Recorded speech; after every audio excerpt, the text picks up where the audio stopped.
따라서 말씀하신 하나님, 하나님께서는 그 구약 시대 때는 선지자를 통하여 말씀하시고 또 여러 부분과 여러 모양으로 말씀하시고 또 마지막 날에는 아들을 통하여 말씀을 하셨다.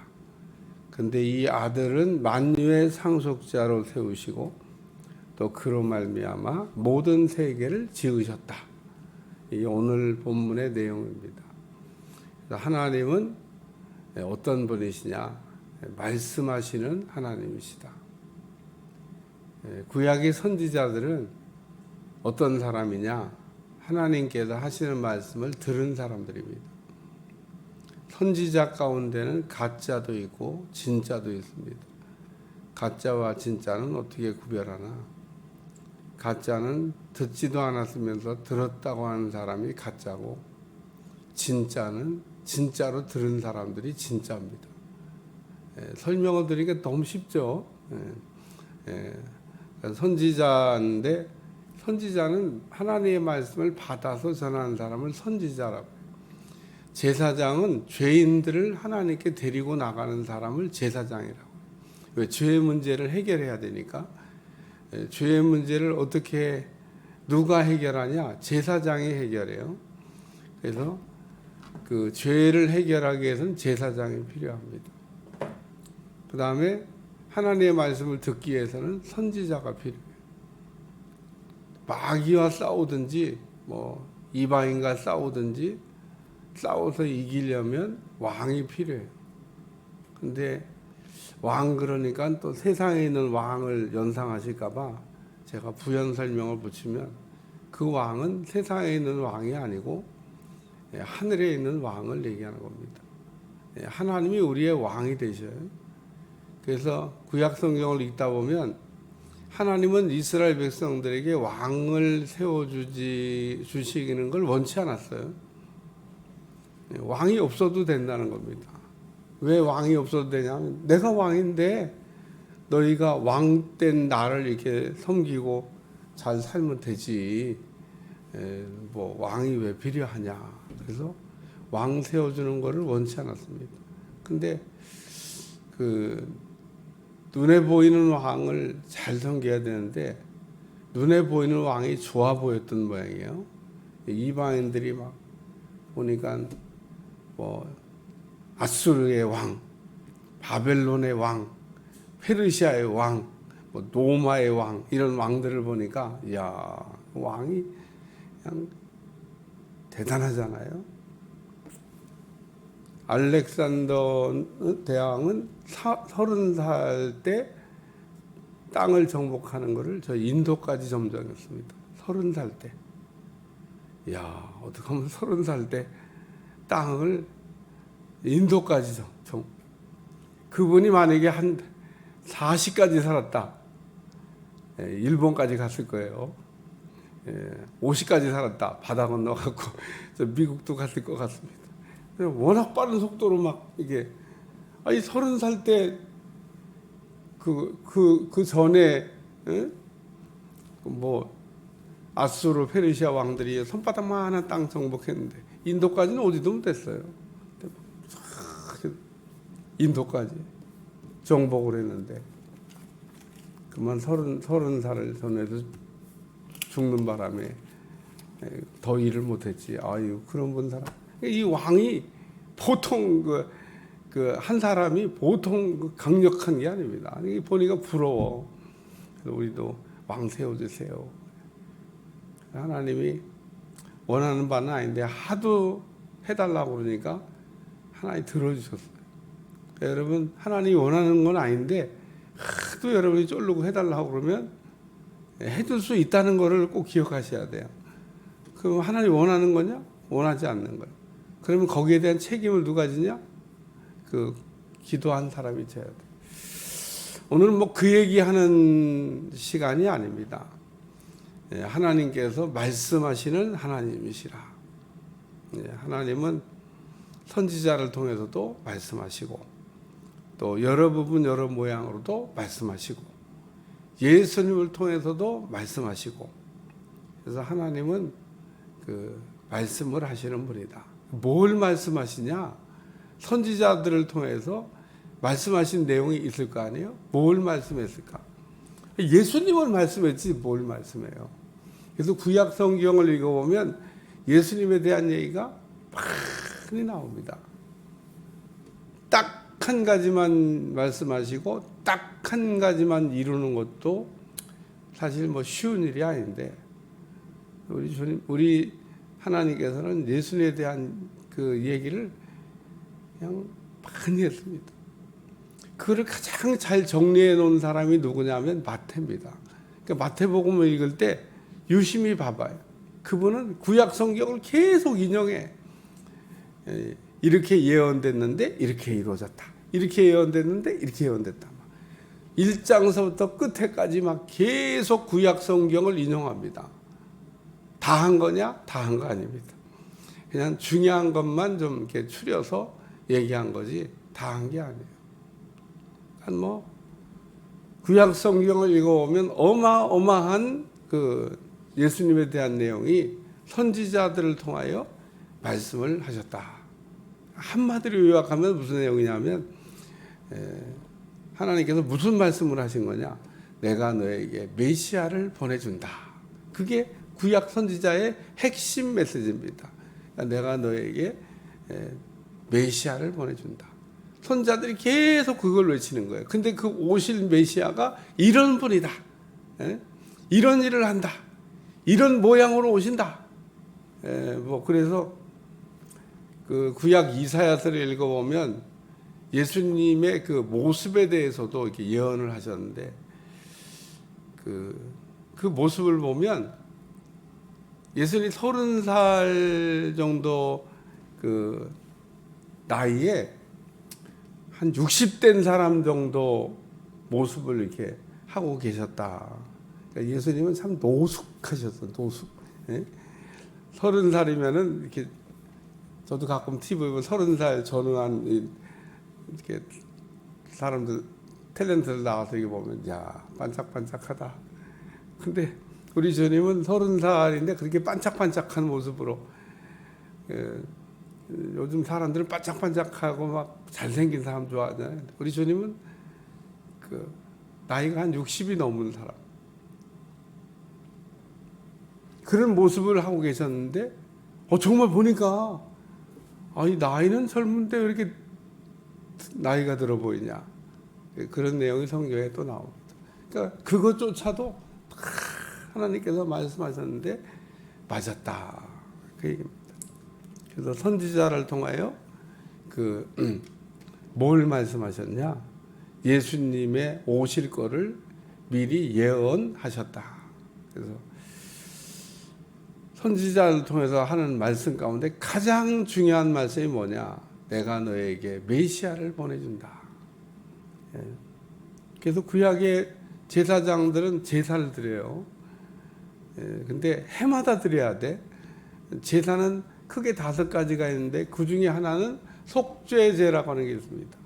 해마다 드려야 돼. 왜? 구약의 제사는 불완전한 제사이기 때문에. 근데 구약에는 짐승 잡아 드렸는데 신약에는 예수님이 친히 제물이 되어서 이제 속죄를 하셨습니다. 그래서 우리 주님이 그거 하시려고 오신다는 얘기를 이사야 53장에 보면 그가 찔림은 우리의 허물, 그가 상함은 우리의 죄악, 뭐 이러면서 예수님이 그 대속사역에 대한 예언을 하셨는데 정말 예수님의 그 대속사역이 완전하게 이루어졌다. 두 번째는 여러 모양으로, 여러 부분과 여러 모양으로 조상들에게 말씀하신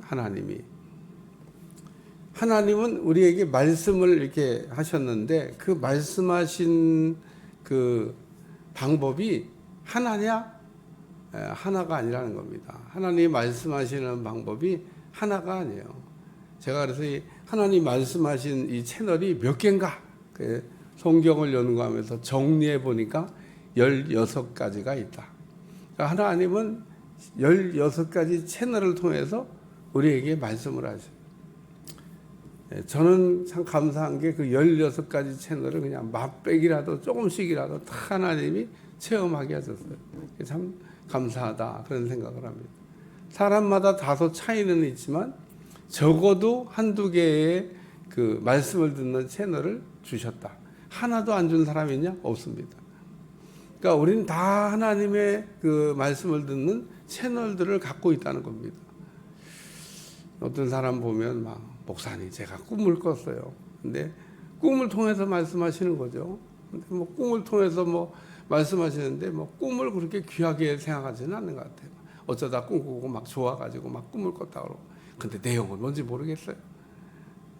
요셉을 보세요.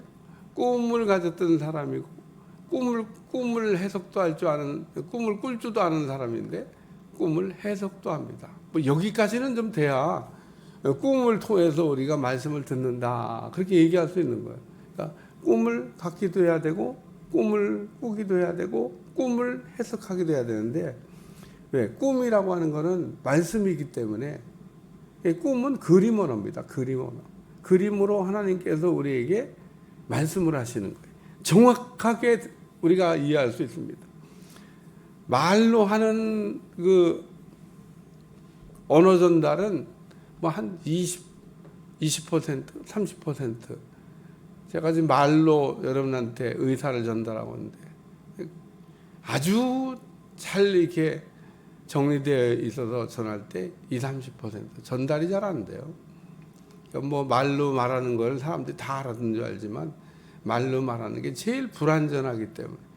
그래서 그거가 왜 불완전하다고 하는 이야기를 예전에 그런 그 게임을 많이 했는데 사람 10명 세워놓고 말 전달하기 게임을 하는 거예요. 10명 세워놓고. 그래서 두 팀을 나눠가지고 어떤 팀이 더 정확하게 앞에서 전달한 말을 저 뒤에까지 전달하냐. 그래갖고 이제 막 전달할 내용의 말을 이렇게 주고 전달하는 거예요. 뭐 어렵지 않잖아요. 10명 넘어가는 건데. 뭐 예수님이 우리를 위해 십자가를 지시고 죽으셨다가 3일 만에 부활하셨다고 합니다. 뭐 요 정도 이렇게. 저 뒤에 가면은 전혀 엉뚱한 얘기가 나옵니다. 아니 김홍식 목사님이 그냥 살았다가 죽었다 뭐 이런 식으로 예수님 얘기를 했는데 갑자기 김홍식 목사님이 튀어나온다든지 엉뚱한 얘기가 나온다는 겁니다. 정말 기가 막힐 노릇입니다. 그러니까 얼마나 우리의 언어 전달이 참 잘 안 되냐라고 하는 것을 예전에는 이렇게 우리가 장난 삼아 하는 게임으로 또 해봤는데 막 그걸 보고 박장대소합니다. 예? 아프다고 그랬는데 저뒤에 가면 죽었다고 그러고 뭐, 예? 뭐 앞에서는 뭐 사랑한다고 하는데 저뒤에 가면 미워한다고 그러고 전혀 엉뚱한 말로 전달이 됩니다. 그러니까 이 사람이 이렇게 언어로 전달하는 게 얼마나 그림은 80%가 전달이 된다는 거예요. 그림을 이렇게 보여주고 여러분 저 중동 가가지고 그 계란 이렇게 후라이 하나 해달라고 이렇게 할 때 그림으로 그려갖고 한번 해봐요. 다 알아들어. 100% 전달돼 거의. 예? 어떤 분 중동 갔는데 계란 후라이가 먹고 싶은데 뭐 말은 안 되고 그러니까 백지에다가 이렇게 하고 이것이 그거 하니까 오케이 그래 다 금방 후라이. 전달이 된다니까 전달. 예. 바디랭귀지라고 하는데 전달 잘 됩니다. 그래서 하나님은 우리에게 말씀하시는 방법이 하나는 소리, 하나는 그림 두 가지를 통해서 우리에게 말씀을 하시는데 소리보다는 그림이 더 정확하다. 그래서 하나님이 꿈을 통해서 말씀도 하시고 환상도 내내 그림이에요. 꿈은 의식이 없을 때 꾸는 거고 환상은 의식이 있을 때 꾸는 거고. 하나님이 뭐 그러면 꿈과 환상만 통해서 말씀하시냐? 아닙니다. 소리를 통해서도 말씀하십니다. 하나님이 이렇게 사무엘상 3장에 보면 사무엘 같은 사람 부르시잖아요. 사람이 부르는 줄 알고 자꾸 제사장에게 달려가는데 아니라고 그러고 나중에서 이제 사무엘 선자가 야 하나님이 부르고 있다. 하나님 부르면은 이렇게 해야 된다. 그리고 그 엘리 제사장이 어린 사무엘에게 하나님 음성 듣는 법을 가르치는 내용이 나옵니다. 얼마나 감사해요. 성경 보면 그래서 모든 내용이 잘 이렇게 정리되어 있어요. 우리에 필요한 거 다. 다윗은 내 심장이 내 속에서 소리를 한다 그래서 심장에서 뛰는 소리를 들었다고, 내 속에서 들려지는 소리를 들었다고도 표현하고 있습니다. 이처럼 하나님은 우리에게 말씀하시는 하나님이라는 거예요. 이런 꿈이나 환상이나 오는 소리로 하나님이 우리에게 말씀하는 채널이 16개가 있다.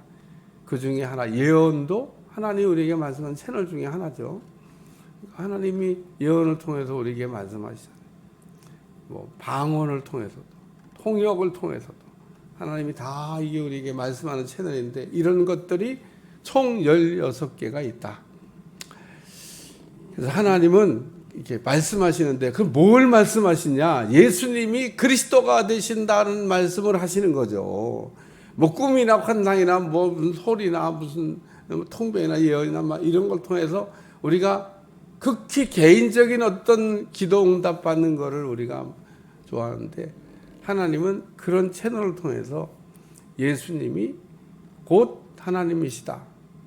하나님은 예수님이 누구신지를 계시, 드러내서 보여주시는 걸 좋아하고, 예수님이 누군지를 우리가 아는 것을 이렇게 원하고 있다는 겁니다. 예수님이 마태복음 16장에 제자들한테 제자 훈련은 거의 끝날 때거든요. 그게 마태복음 16장은 예수님이 저 북쪽 헬몬산 근처 가이사랴 빌립보까지 올라갔을 때, 그게 제자 훈련 마지막입니다. 여러분 신약 성경 마태복음을 읽어보면 예수의 제자 훈련의 그 일정이 쫙 일정표가 나와 있는데, 마태복음 16장은 조금 있으면 예수님이 돌아가시잖아요. 그러니까 제자 훈련 마지막 제자 훈련을 하시기 위해서 북쪽으로 올라가시던 내용인데, 올라가시면서 너희는 나를 누구라고 생각하냐? 이제 이게 마지막 시험 공부하는 겁니다. 그동안 계속 예수님이 누구신지 가르쳐 주다가 이제 마지막 이제 그거 합격해야 돼요. 최종 시험인데 너희는 나를 누구라고 생각하냐? 대답을 못해. 베드로가 정답을 맞힌 겁니다. 주는 그리스도시요 살아계신 하나님의 아들이 되십니다. 그러니까 예수님이 베드로에게 합격! 그러면서 그 예수님의 최종 제자 훈련의 그 최종 시험에 합격한 베드로에게 놀라운 축복을 약속하시죠.